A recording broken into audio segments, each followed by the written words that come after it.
It's another edition of Time About the Movies, a special edition of Time About the Movies, because today, February 25th, 2023, marks the one-year anniversary of the start of the Time About the Movies series. I did not think we'd get this far in my first year of doing this. We're already at May of 1995. Of course, we started on my birthday, on the day I was born, January 10th, 1989, and in a year we've gone through almost 6 years, is more than 6 years worth of movies. So, and that's not even including when I started doing this on every single day, because remember, at the start of this I was doing it 6 days a week, not doing it on Saturdays because of the movie stop episodes. But shortly after the recent Comic-Con, I decided to do it every single weekday now. So now there's a new video coming out every single day, and we've had like 310 episodes of this so far in the first year alone. And because we're moving faster and faster, because of the schedule that I put it now, where I'm doing these every day now, it's going to be interesting where we're going to be at by this time next year. Probably getting into the early 2000s, maybe 2002, 2003, maybe, depending on if nothing crazy happens. But you never know. Life comes at you in so many different ways, so you never really know. But that just wanted to start that off. A great first year. Thank you guys for watching out there, of course, and I hope you guys will continue to watch as we continue on. And like I said, we're more than 6 years into this as we get to the crux of this particular show.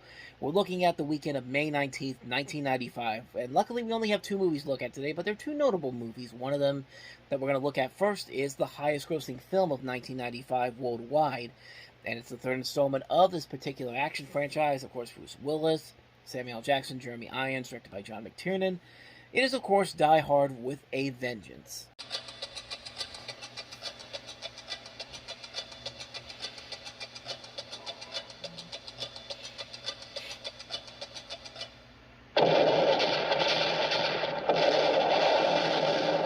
In the hands of a mastermind of terror. I want to play a game with Lieutenant McLean. What kind of game? Simon Says. The path to revenge leads straight to John McClane. If we don't do it, this guy says he's going to blow up another public Well, why place. me? What's it got to do with me? I have no idea. He just said it had to be you. It's nice to be needed. Simon Says. Get to the paper in Wall Street Station by 10:20, or the number 3 train and its passengers vaporize. I'm not jumping through hoops for some psycho. That's a white man with white problems. You deal with it. Where the hell are you going, McClane? I know what I'm doing. Not even God knows what you're doing. This guy wants to pound on you till you crumble. Are you aiming for these people? No. Well, maybe that mine. He wants you to dance to his tune and then kill you. Oh, dear. You don't like me because I'm white. I don't like you because you're going to get me killed. On May 19th. This is a bad idea. Ladies and gentlemen, I'm a New York police officer. I'm going to ask you to calmly and quietly start moving towards the other end of the car. When the theater goes dark. Trust me, guys. Duck. The roof blows off. Guy out there setting off bombs. And for some reason, he's very angry with me. This, as they say, is where the plot thickens. He knocked over the Federal Reserve.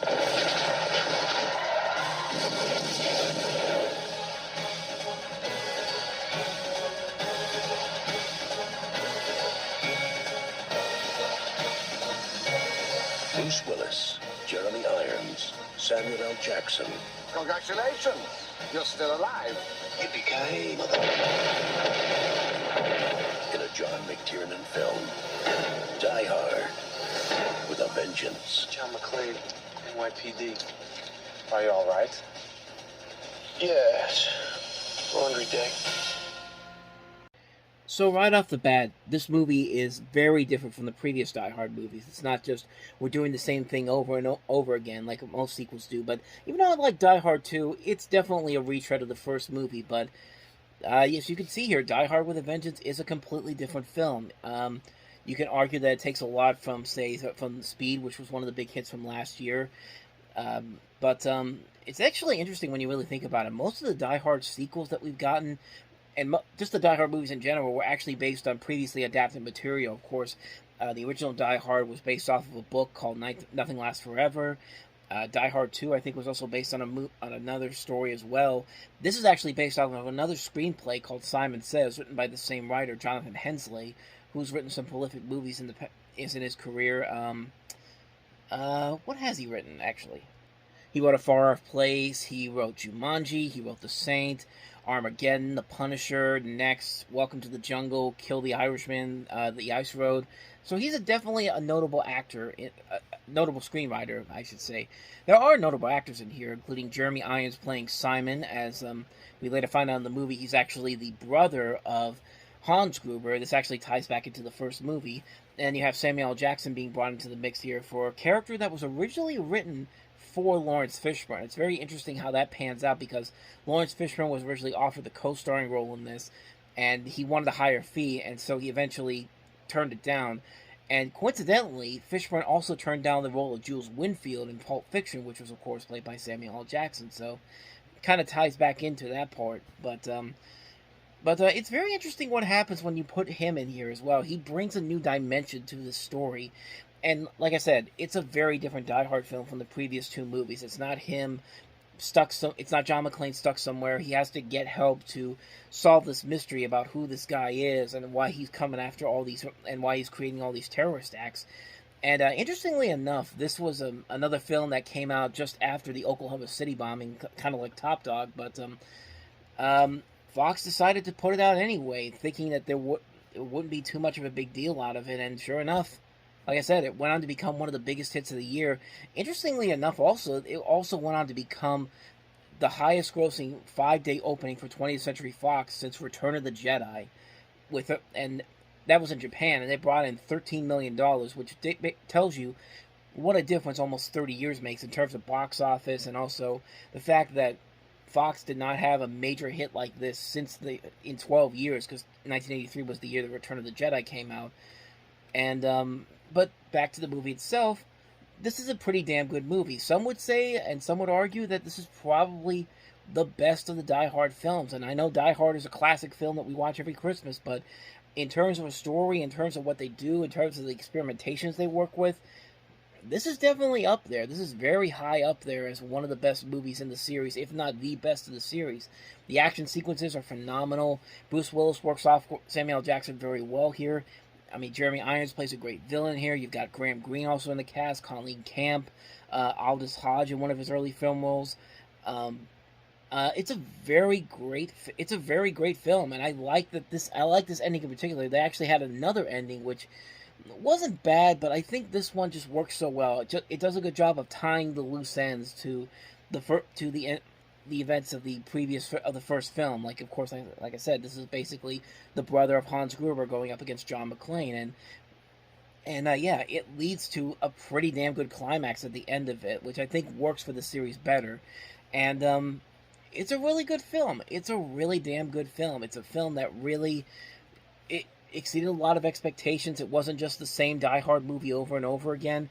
It was a film that really worked because it did something different. It did something very unique, and I can't really argue that this movie is really damn good. I would say it's right up there with the original Die Hard, if not slightly better than the original Die Hard. And that's tough to say because these movies, for the most part, have been pretty good, except for A Good Day to Die Hard, but we'll eventually get to that one a bit later on down the road. But you get the idea. Die Hard with a Vengeance, pretty damn good movie. Pretty good, damn good third film in the series. It's Die Hard. What else can you say about it? So, I was about to end it right there, but no, we have one more movie to look at, and that is the romantic comedy Forget Paris, starring Billy Crystal and Deborah Winger. I don't know, maybe I got married too fast. No, there's no such thing as too fast or too slow. It's whenever it's right. Well, you did move a little fast.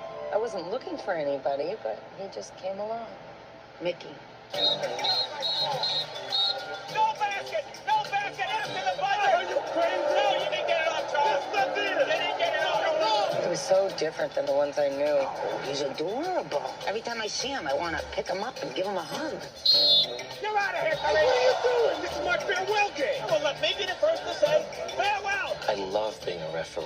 Wake up and stop dead. God, I hate your guts. I hope you die. The other ones were very polished, stylish. Yes. And this little referee shows up.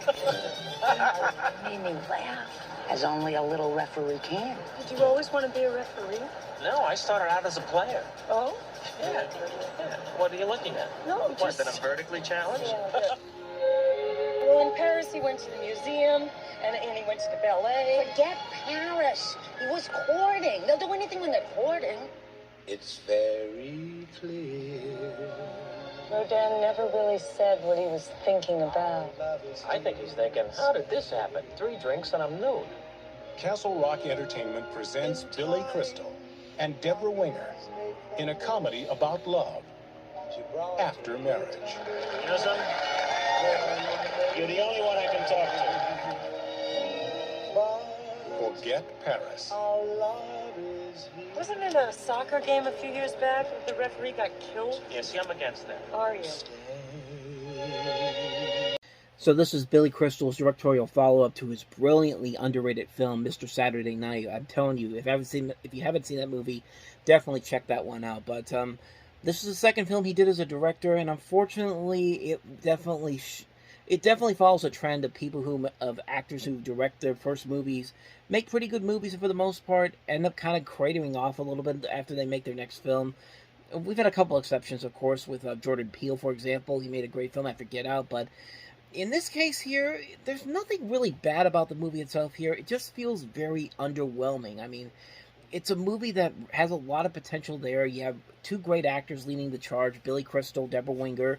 Their chemistry is trying to work here, but it just doesn't have that spark that it needs to really catapult this into something great. Like, it's not on the lines of, it's not as bad as something like, I keep forgetting the name. I can't remember the name now. Meg Ryan and Kevin Kline in French Kiss, but, it's just nothing. It's not that really grand. It's nothing that spectacular. It pales in comparison to what Crystal and Ryan were able to do. Meg Ryan were able to do, I'm